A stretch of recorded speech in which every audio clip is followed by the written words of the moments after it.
Divinity II was released a couple years back by a different publisher other than Atlas. And the game had a lukewarm reception at best, and the game really failed. And so what happened was the developer of the game teamed up with Atlas, and they done some TLC to the game, gave it some polish, and now let's re-release the game with some new DLC, a new story for it.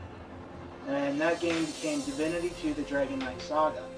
And my hopes were high for this game, that I was going to have a fun, action-oriented RPG.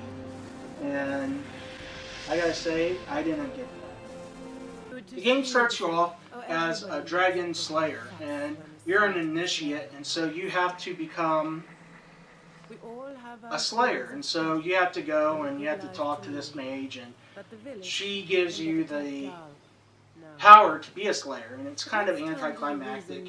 And basically what you do is you receive the power of the dragon.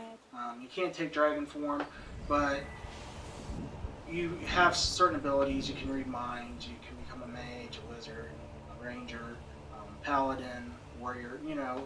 The choices that you have before you are pretty good.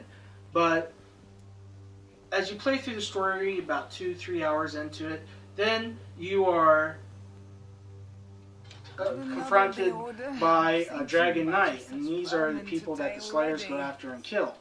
And anyways, in her last dying breath, she makes you a dragon knight, and being a dragon knight gives you the ability to take on dragon form. So a couple hours into the story, you switch sides, and then you have to meet this former dragon knight or semi-demigod or whatever you want to call it, and then you start your big on epic quest. And at times the story felt convoluted. It didn't flow. Switching sides didn't matter to me because I had no real invested interest into the characters that I met in the beginning. So the story is okay and average at best, but it's nothing that stands out or is memorable. Moving on past the story, if one takes a look at the graphics and sound in the game, it's pretty much a mixed bag. The graphics are colorful, bright, and varied. There's some really good use of lighting with God rays coming down from the sun, coming down through the foliage. The shadows in the game are really good. However, there's a short shadow draw distance, so as you're running, there's like a screen tier going down the center of the screen where it's rendering the shadows in front of you. And things like that, it doesn't hurt the game, but it's kind of annoying. I would have rather had a static shadow based on the world instead of having that. But, I'm not the game developer. And then, as we go through the sound, some of the music in the game can be really good. And then there's other music that stands out in the game that seems out of place. I know in the starting area there's like a little tribal beat, and it sounds reminiscent of something that should be in a Crash Bandicoot game, and not in an epic Lord of the Rings token type universe, which is kind of what I got with the Divinity II. That was kind of my impression of what it was trying to go for.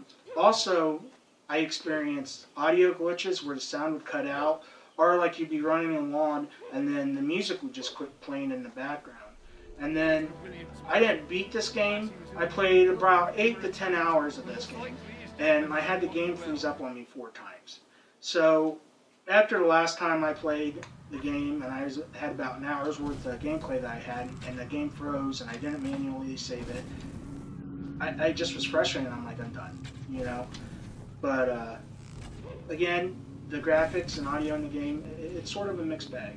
But there is, some definitely highlights to this. This game is an action RPG, and so it's very reminiscent to games like, say, Fable, for example. And so what you can do is you can map whatever ability or item to any of your face buttons, and you also can do it to your D-pad as well. And there is a lot of customization in this game. The skill tree, I feel, is very well fleshed out. You can mix and match between different branches of your tree. So if you want to go through and you want to be able to have some mage or wizard-like powers mixed along with your melee combat, you can do that. And there's a lot of depth to be found in this game. And I really thought that was pretty cool. Additionally, there are quite a few side quests along with your main adventure. And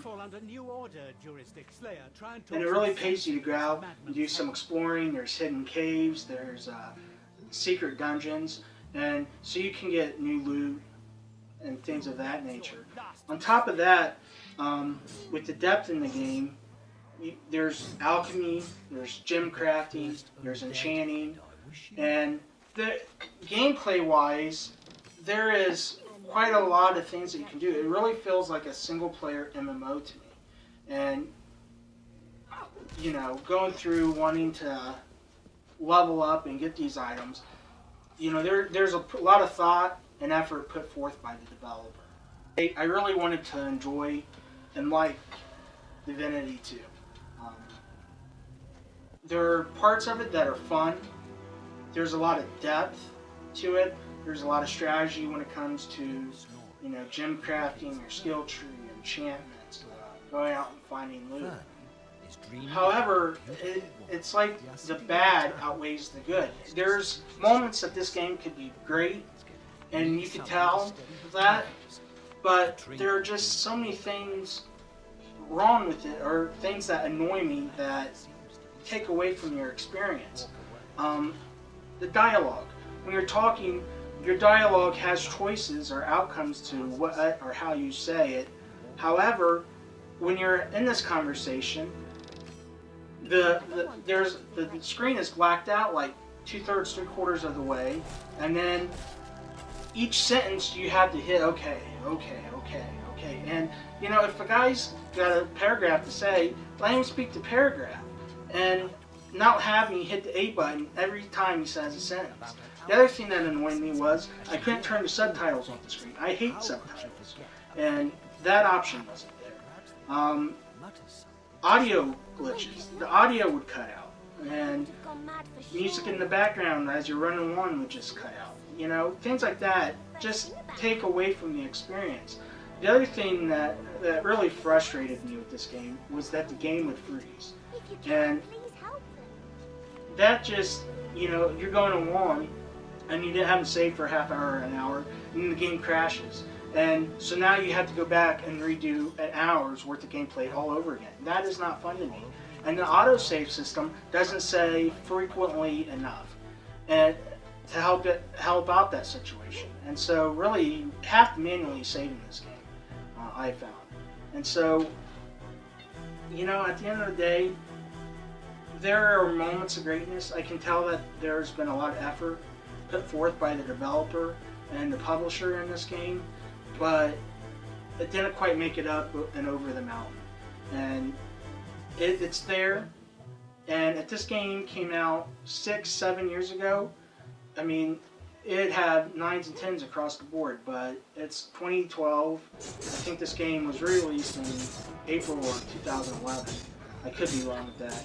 But audio glitches, game freezes, shouldn't happen, especially when the game is being re-released to fix the problems from the first release of the game by a different publisher.